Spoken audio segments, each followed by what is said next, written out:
মানুষের কথা হচ্ছে যে আমরা আমাদের নিজেদের পানিটা স্টোরেজ করতে পারি কিনা, সেটা বাদ দিয়ে নাকি আমরা একটা রিজার্ভার করে।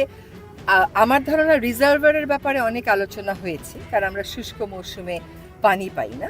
তো রিজার্ভারের ব্যাপারে অনেক আলোচনা হয়েছে, কিন্তু কোনো চূড়ান্ত সিদ্ধান্ত এখনো গৃহীত হয়নি।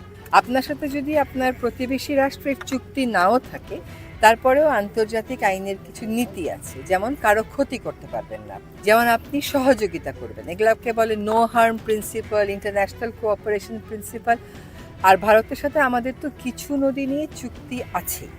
সে প্রেক্ষিতে আমার উত্তর হবে যে হ্যাঁ, উজানের দেশের উপরে যারা উজানের দেশ, তাদের ভাটির দেশকে জানানোর কথা, যখন এরকম অস্বাভাবিক বৃষ্টিপাত হয় বা পানি ছেড়ে দেওয়ার দরকার হয়, আগে একটু জানিয়ে দিতে হয়, তাহলে একটু প্রস্তুতিটা রাখা যায়, অন্তত মানুষজনগুলোকে সরিয়ে নেওয়া যায়। আপনারা দেখেছেন যে গতকাল আমাদের প্রধান উপদেষ্টা মহোদয় ভারতের হাই কমিশনের সাথে মিটিংয়ে বসেছিলেন, সেখানেও এই বিষয়টা উত্থাপিত হয়েছে।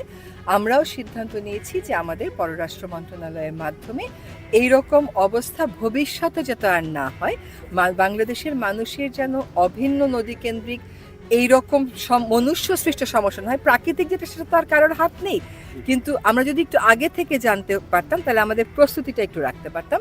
তো সেটা মানুষের কারণে, না জানানোর কারণে যাতে আমাদের কোনো এরকম বড় সমস্যা না হয়, সে ব্যাপারে ভারতকে আমরা আমাদের প্রস্তাবনাগুলো জানাই।